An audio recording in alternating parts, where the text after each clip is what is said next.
یہ دیکھا کرو رسولullah کیا کہتے ہیں. نبی پاک چھوڑ دو ساری دنیا کے دھوکے، سارے فیشن، ساری رسومات، ساری تہمات چھوڑ دو. نبی پاک کی غلامی عزت ہے، حضور کی غلامی. یار بندہ بالکل بے عمل ہونا، بالکل تو میری طرح داڑھی رکھ کے پگڑی باندھ کے بس میں بھی چڑھ جائے تو کئی لوگ سیٹیں خالی کر دیتے ہیں، کہتے ہیں بزرگوں یہاں آ جائیں، حضرت جی یہاں آ جائیں. تو پھر عزت کس چیز کی ہوئی؟ سنت مصطفیٰ کی ہوئی نا. پھر عزت نبی پاک کی سنت کی ہوئی نا، وقار کی ہوئی نا. ایک صاحب ایک بچے نے داڑھی رکھ لی تو مجھے آ کے کہنے لگے حضرت جی لوگ بڑے بڑے لقب دینے لگے ہیں. میں نے کہا کیا؟ کوئی کہتا ہے حضرت صاحب، کوئی کہتا ہے قاری صاحب، کوئی کہتا ہے حافظ صاحب، کوئی کہتا ہے علامہ صاحب. تو میں نے کہا تیری موج نہیں بن گئی؟ 4 سالوں میں حفظ ہوتا ہے، تجھے مفت کا لقب مل گیا ہے. درس نظامی 8 سال میں ہوتا ہے، مفت کا علامہ بن گیا ہے. تجھے وقار نہیں دے دیا اللہ تعالیٰ نے؟ عزت. میرے اعلیٰ حضرت فرماتے ہیں عزت در رسول پہ، عزت حضور کی.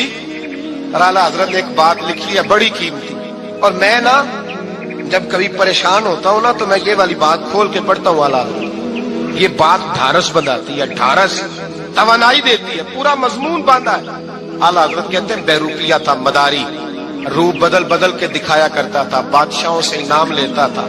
ایک دن اورنگزیب عالمگیر کے پاس آ گیا، کہنے لگا میں روپ بدلوں گا، اگر آپ پہچان نہ سکے تو میں انعام لوں گا. آپ نے فرمایا میں کوئی ایسے ویسا بادشاہ نہیں، کہا مجھے دھوکہ دینا مشکل ہے. کہا نہیں میں روپ بدلوں گا. حضرت اورنگزیب عالمگیر بڑے نیک بادشاہ گزرے، بڑے پرہیزگار آدمی. وہ بے روپیہ کہنے لگا میں روپ بدلوں گا، آپ نہیں پہچان سکیں گے. فرمایا چل جتنا تیرے اندر زور ہے لگا لے. حضرت نے اعلان کیا کہ میں نے فوجی بھرتی کر دے. 2 ماہ کے بعد ٹیسٹ ہوگا. وہ 2 مہینے دوڑتا رہا، رنگ روپ بناتا رہا. آیا ٹیسٹ دینے، 2-3 سپاہیوں کا امتحان لیا. اس کی باری آئی تو 10 روپے دیے. کہنے لگے تیرے آنے جانے کا کرایہ میں نے تجھے پہچان لیا ہے. کچھ دنوں کے بعد جانے لگے سفر پر تو بھکاری آ گئے خیرات مانگنے. اس نے بھی سارے منہ پر سیاہی مال لی، کپڑے پھاڑ لیے، سر کے بال منڈا لیے، بھویں تک کٹا لی، بدرنگ ہو کے آیا. کاسا آگے کیا تو حضرت نے 10 روپے ڈالے. کہنے لگے تیرے آنے جانے کا کرایہ میں نے پہچان لیا ہے. کچھ دن گزرے تو ٹیچر کی ضرورت تھی. اس نے مونچھیں بڑی کر لی، داڑھی نکلی لگا لی، سر پہ جنا کیپ پہن لی، ایک شیروانی لے لی اور ہاتھ میں چھڑی پکڑ کے آیا. کہنے لگا میں استاد ہوں. 2-4 بندوں کا امتحان لیا. اس کی باری آئی تو 5 روپے دیے، 10 روپے دیے. کہا تیرا کرایہ میں نے پہچان لیا. 2 سال گزر گئے. وہ جب بھی آتا حضرت پہچان لیتے. ایک دن سفر پہ جا رہے تھے، بہت بڑا لشکر تھا، جہاد کرنے جا رہے تھے اورنگزیب عالمگیر. تو دیکھا ایک پہاڑی ہے، پہاڑی پہ لوگ جا بھی رہے ہیں آ بھی رہے. اورنگزیب عالمگیر پوچھنے لگے یہاں کیا ہے؟ کہنے لگے ایک بابا جی بیٹھے ہیں دعا کرتے ہیں، اللہ کے نیک بندے ہیں. اورنگزیب کہنے لگے یار پرانے لوگ سارے ہی اللہ والوں کو مانتے ہیں، یہ بھی مصیبت آئی ہے جتنی نہیں آئی ہے، سارے لوگ ہی مانتے ہیں. کہنے لگے ذرا میں دعا نہ کرا لوں، اچھے کام جا رہا ہوں. اورنگزیب بادشاہ تھے، بادشاہ لوگ نازک مزاج ہوتے ہیں. گھوڑے سے اترے، بڑی مشکل سے پہاڑی پہ چڑھے. اوپر گئے تو لائن لگی ہے، بابا جی غار میں بیٹھے. کہنے لگے میں نے ملنا، میں اورنگزیب ہوں. انہوں نے کہا ہمارا بابا اس طرح کا پیر نہیں کہ امیر آئے تو رنگ اور ہو، غریب آئے تو اور ہو. یہاں اگر ملنا ہے تو لائن میں لگ جاؤ، سب ایک جیسے. اب لائن میں کھڑے ہو گئے. 50 آدمی آگے تھے، کہتے ہیں 51واں نمبر تھا. تھک گیا دھوپ میں کھڑا. جب میں پہنچا غار کے دہانے تو میں نے بابا جی کے چہرے پہ نظر ڈالی تو بڑا نورانی چہرہ، بڑی خوبصورت لب و لہجہ. میں نے کہا میرے جیسا آدمی بھی پگڑی باندھ لے جو اچھا لگنے لگ جاتا ہے، بڑا خوبصورت انداز. کہتے ہیں میں ان کے پاس اتحیات کی حالت میں بیٹھ گیا. میں نے کہا حضور میں جا رہا ہوں جہاد کرنے، دعا کرنا. بزرگوں نے ہاتھ اٹھائے، اللہ اس کی مدد فرما، دین کو غلبہ عطا فرما، اسے دین کا سچا پکا سپاہی بنا. پھر تھپکی دی، 2-4 نصیحتیں بھی کر ڈالی. دیکھنا ظلم نہ کرنا، زیادتی نہ کرنا، جب تم جیت فخر نہ کرنا، غرور نہ کرنا. نصیحتیں بھی کر دی. کہتے ہیں اب جب میں اٹھا تو 2-4 دینار بطور نذرانہ مسلح کے نیچے رکھے، اور الٹے قدم جب میں غار سے اترا انہوں نے رومال جھاڑا اور اٹھ کے کھڑے ہو گئے. کہنے لگے آج نہیں تو نے پہچانا، آج نہیں تو نے پہچانا، میرا انعام بنتا ہے، آج نہیں پہچانا، لا پیسے. اورنگزیب کہنے لگا یار تو نے حد کر دی، کہاں چڑھا کہاں کھڑا رہا، دھوپ میں تھک گیا. کمال کر دی بھائی تو نے. بتا تو کیا لے گا؟ اب تو دیکھ جلدی بتا، کتنے لوگ پیچھے دھوپ میں کھڑے ہیں، لشکر سارا کھڑا ہے، کیا لے گا؟ اس نے کہا سب سے قیمتی ہیرے وہ ہیں جو تیرے سر کے تاج میں لگے ہوئے ہیں. مجھے تیرا تاج چاہیے۔ او بھائیو سننا اور یاد رکھنا، میرے اعلیٰ حضرت کہتے ہیں بادشاہ نے سر کے اوپر سے تاج اتارا، بہروپیے کے قدموں میں رکھا اور کہنے لگے یہ لے، اور یہ تو تیرا مانگنے پر میں نے دیا ہے نا، میں واپس آتا ہوں تو آنا میں اپنی مرضی سے بھی تجھے دوں گا۔ تو نے اورنگزیب جیسے بندے کو دھوکہ دیا، آنا میں اس وقت بھی دوں گا۔ وہ دے کر بس بات ختم ہو گئی، حد ہو گئی۔ دے کر کہتے ہیں جب میں پلٹا نا واپس، بہروپیے نے آواز دی بادشاہ ٹھہر جا، تو میں نے پلٹ کے دیکھا تو کہنے لگے یہ اپنا تاج لے جا، اٹھا اور لے جا۔ میں نے کہا 2 سال بیت گئے تجھے محنت کر کے، آج قابو آیا تو لے جاؤ۔ کہنے لگا لے جا، مسئلہ سمجھ میں آ گیا۔ میں نے کہا مجھے بھی تو سمجھانا۔ کہتے ہیں وہ پھوٹ پھوٹ کے رویا، اس کی آنکھیں برس پڑی، سیلاب کی طرح آنسو بہ نکلے، تڑپا اور رو کے کہنے لگا بادشاہ میں نے جھوٹ موٹ رسول اللہ کی غلامی اختیار کی تھی، جھوٹ موٹ کی داڑھی، جھوٹ موٹ کی پگڑی، جھوٹ موٹ کا فقر، میں نے جھوٹ موٹ نبی پاک کا لباس پہنا ہے، تو تیرے جیسے بادشاہوں کے تاج میرے قدموں میں آ گئے ہیں۔ اگر میں سچ مچ رسول اللہ کا غلام بنوں گا تو اللہ کیا کچھ عطا فرمائے، اللہ کتنی نعمتوں سے نوازے۔ میرے اعلیٰ کیا فرماتے ہیں؟ اعلیٰ حضرت فرماتے ہیں فرشتے بھی کرتے ہیں تعظیم میری۔ کون جی؟ اللہ ایسا عقیدہ بھی کم ملے گا جو بریلی کے امام کا عقیدہ ہے، ایسا بھی کم۔ کہتے ہیں فرشتے بھی کرتے ہیں تعظیم میری۔ کیوں؟ فرمانے لگے فدا ہو کے ان پر یہ عزت ملی، فدا ہو کے ان پر یہ۔ حضرت سلمان فارسی گورنر تھے، کھانا کھا رہے تھے، دسترخوان بچھا تھا، رسول پاک صلی اللہ علیہ وسلم کا فرمان ہے روٹی کا لقمہ دسترخوان پہ گرے اٹھا کے کھا لو، اللہ تمہاری بخشش فرما دے گا۔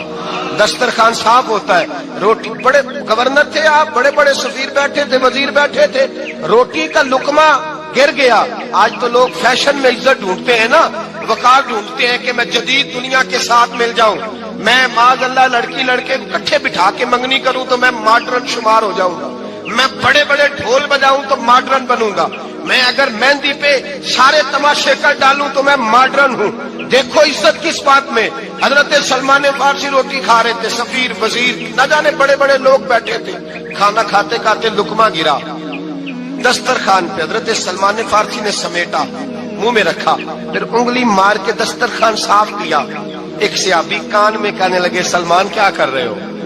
کیا کر، آپ گورنر ہے، سوچئے تو صحیح، یہ لوگ کیا کہیں گے دنیا دار کے مسلمانوں کو روٹی نہیں ملتی، اٹھا اٹھا کے کھا رہے۔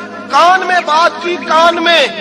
حضرت سلمان فارسی کان میں جواب دے سکتے تھے، کہہ سکتے تھے نہیں ایسے ہی کرنا ہے، انہوں نے کان میں بات کی، لیکن جناب سلمان فارسی اعلیٰ اعلان بولے، کہنے لگے ان 4 5 6 دنیا داروں کے لیے میں اپنے نبی کا طریقہ چھوڑ دوں، اپنے رسول کی سنت چھوڑ دوں؟ یہ 4 5 دنیا دار دنیا کی طرف دیکھ کے میں مصطفیٰ سے منہ موڑ لوں؟ پھر جوش جذبات میں سر سے پگڑی اتار دی، رونے لگے۔ آپ فرمانے لگے میں مدینے کے بازاروں میں کھجوریں اتارتا تھا، نوکریاں کرتا تھا، یہ جو میرے سر پر عزت کے بال ہیں یہ محمد عربی کے اگائے ہوئے ہیں، رسول اللہ کے اگائے ہوئے ہیں۔ اور بھائیو حد ہو گئی۔ عزیز دوستو، قرآن مجید فرقان حمید زندگی کے ہر زاویے پر ہماری تربیت کرتا ہے۔ جہاں جہاں انسان ذہنی، اخلاقی اور طبعی کمزوریوں کا شکار ہوتا ہے، وہاں وہاں کتاب و سنت ہماری کھل کے رہنمائی کرتی ہے۔ انسان کی زندگی کے اندر ایک کمزوری یہ بھی ہوتی ہے کہ وہ لوگوں کی باتوں کا بڑا اثر لیتا ہے، اور کچھ ایسے لوگ بھی ہوتے ہیں جن کی ساری زندگی اپنے حق میں رائے عامہ ہموار کرتے ہی گزر جاتی ہے کہ لوگوں کی رائے میرے حق میں ٹھیک ہو جائے۔ یاد رکھیے گا میرے عزیز کہ رائے عامہ لوگوں کی میرے بارے میں کیا ہے۔ ہاں، ایسا ماحول نہ بنائیں کہ آپ ایسی جگہ کھڑے ہو جائیں کہ بلا وجہ آپ کے لیے بحث کا دروازہ کھلے، لیکن ہر وقت لوگوں کی رائے کا خیال رکھنا ہمارے دین نے ہمیں یہ سبق نہیں دیا، بلکہ ہمارے دین نے ہمیں یہ سبق دیا ہے کہ تم نے یہ دیکھنا ہے کہ اللہ اور اس کا رسول کس کام میں راضی ہے۔ اپنے دل سے پوچھنا ہے، اپنی طبیعت سے اس بات کا تم نے اقرار کرنا ہے کہ تمہاری توجہ اللہ رسول کی رضا کی طرف کتنی مائل ہے، اور اگر ضمیر اس بات پہ مطمئن ہو جائے، آپ کا دل اس بات پر ٹھہر جائے، اللہ تعالیٰ انشراح صدر ہمیں عطا کر دے کہ ہم جس رستے پہ چل رہے ہیں وہ رستہ بالکل ٹھیک ہے، اخلاص والا ہے، اللہ رسول کی رضا والا ہے، ہم نے جو راہ اختیار کی ہے وہ راہ ہی راہ حق ہے۔ جب یہ طے ہو جائے، ضمیر مطمئن ہو جائے، پھر لوگوں کی پرواہ نہیں کرنی، پھر اس رستے پہ چل نکلیں۔ حضرت غوث اعظم رضی اللہ تعالیٰ عنہ فرماتے ہیں مدح اور ذم یعنی تعریف اور تنقید دونوں سے بے نیاز ہو کر پھر اپنے سفر کو جاری رکھنا ہے، جاری رکھنا ہے اور جاری رکھنا ہے۔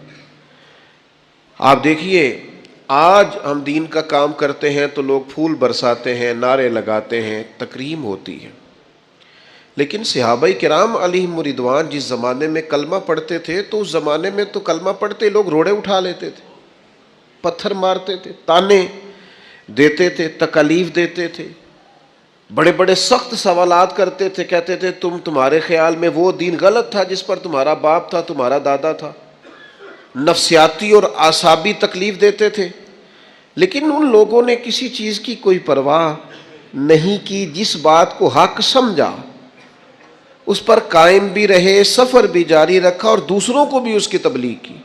اور اللہ کا قرآن تعریف کرتا ہے، فرمایا یجاہدون فی سبیل اللہ، وہ لوگ اللہ کے محبوب لوگ جو راہ خدا میں جد و جہد کرتے ہیں، ولا یخافون لومۃ لائم، پھر وہ کسی ملامت کرنے والے کی ملامت کی پرواہ نہیں کرتے، وہ پرواہ نہیں کرتے لوگ ان کے بارے میں کیا کہتے ہیں۔ فرمایا ذالک فضل اللہ یؤتیہ من یشاء، یہ جو وہ پرواہ نہیں نہ کرتے یہ اللہ کا فضل ہے، اور یہ فضل اللہ جسے چاہتا ہے عطا کرتا ہے۔ واللہ واسع علیم، اللہ وسعت والا بھی ہے اور علم والا بھی۔ پرواہ نہیں کرے۔ سب سے پہلے تو میں عرض کروں گا کہ آج بھی آپ دین پر صحیح معنوں میں چلنا شروع کریں۔ کیا داڑھی ایک عام سنت ہے، ہر آدمی سمجھتا ہے، اس کے لیے تشریح کی ضرورت نہیں، عام ہر بندے کو پتہ ہے، حضور آپ رکھ لیں۔ مولوی کہہ کے کن کن لفظوں سے لوگ یاد کرتے ہیں، صاف صاف تو نے داڑھی بھی رکھی ہوئی ہے، اور تو یہ داڑھی رکھنے سے بندہ معصوم ہو جاتا ہے، وہ بالکل گناہوں سے پاک ہو جاتا ہے۔ اگر اس سے کوئی غلطی ہوتی ہے تو وہ بشر ہے، غلطی ہو گئی، لیکن آپ داڑھی کا نام لے لے کے اسے تانا دیتے ہیں۔ پیر صاحب کا بچہ ہے، پیر صاحب کے بچے سے بھی کمزوری رہ جاتی ہے، وہ انسان ہی، او تو حضرت صاحب کا بیٹا ہو کے یہ کر رہا ہے، فلانے علامہ صاحب کا پتر ہو کے تیرا یہ حال ہے۔ تانا زنی لفظوں کے اندر، او تو اسکول ٹیچر کا بچہ ہے تیرا یہ حال ہے، تو فلاں صاحب جو نصیحت کر رہے تھے ان کا بیٹا ہو کے تیرا۔ اگر یہ لہجے آپ زندگی میں دیکھیں گے تو آپ دیکھیں گے کہ یہ باتیں کس طرح تیر کی طرح لگتی ہیں لوگوں، اور کیا کیا انداز لوگ۔ ہمارا ایک دوست تھا، بڑا قابل تھا، ہمارے ساتھ پڑھتا تھا، تو ختم شریف پہ ہمارے ہاں مدارس میں رواج ہوتا ہے، تو بچے ختم پہ جا رہے تھے تو ایک صاحب نے اسے بلا کے کہا مولوی صاحب اج کدے گھر دی خیر نہیں، کدے گھروں بھی کھایا کرو۔ لائق ترین آدمی تھا، چھوڑ گیا مدرسہ، نے کہا میں نے نہیں پڑھنا۔ سوچتا ہوں کہ اس شخص کے ایک تانے نے ایک دیندار طالب علم کو دین سے دور کیا ہے، پتہ نہیں اند اللہ کیا معاملہ ہوگا۔ اس کے دو جملوں نے توڑ دیا ہے اس شخص کو، تانا زنی مزاج میں۔ اب کرنا کیا ہے؟ ایک تو یہ کہ نیکی کی طرف آنا ہے، بہرحال مسلمان کے لیے ضروری ہے اللہ رسول کی رضا کو پانا۔ ہم کیا کرتے رہتے ہیں، ہمارا ضمیر بالکل مطمئن ہوتا ہے کہ یار یہ نیکی کا کام ہے، یہ شریعت ہے، یہ دین ہے، مجھے کرنا ہے، لیکن ہم صرف تانوں کو برداشت نہیں کر پاتے، ہم صرف لوگوں کی طرف سے آنے والی باتوں کو سہنے کا حوصلہ ہی نہیں رکھتے۔ اگر میں غلط نہیں ہوں تو میں اس نتیجے پر پہنچا ہوں کہ اگر ہمارے دل سے لوگوں کا خوف نکل جائے نا، برادری، قبیلے، علاقے، سوسائٹی اور معاشرے میں جو ہم نے اپنی جھوٹی انا بنا رکھی ہے، اگر اس کا خوف نکل جائے تو بہت سارے لوگ دیندار ہو جائیں، بہت سارے لوگ پرہیزگار ہو جائیں، بہت سارے لوگ اللہ رسول کی رضا والے ہو جائیں۔ لیکن وہ جو سب سے پہلے تو یہ بتائیے، اگر ہم دین کے لیے کوئی جد و جہد کرتے ہیں، کوشش کرتے ہیں گھر میں دوستوں میں دین کی کوئی بات کرنے کے لیے، تو کس کے لیے کرتے ہیں؟ تو پھر لوگوں سے توقع رکھنے کا کیا مطلب ہوا؟ داتا گنج بخش علی حجویری رحمۃ اللہ علیہ، میں رات کشف المحجوب دیکھ رہا تھا، داتا صاحب نے عجیب بات لکھی ہے. داتا صاحب فرماتے ہیں جب تک نبی پاک علیہ السلام نے اعلان نبوت نہیں نہ فرمایا تھا اس وقت تک صادق بھی کہتے تھے، امین بھی کہتے تھے، صلہ رحمی کرنے والا بھی کہتے تھے یہ تو غریبوں کا بوجھ اٹھاتے ہیں. جتنی دیر تک رسول پاک علیہ الصلوۃ والسلام نے لا الہ الا اللہ کی دعوت نہیں دی تھی اتنی دیر تک کہتے تھے ان جیسا کوئی نہیں، شرافت، نفاست، پرہیزگاری ہر چیز ہے. جس دن حضور نے فرمایا کہ تمہارے بت جھوٹے ہیں، تمہارے نظریات ٹھیک نہیں ہیں، تمہیں بدل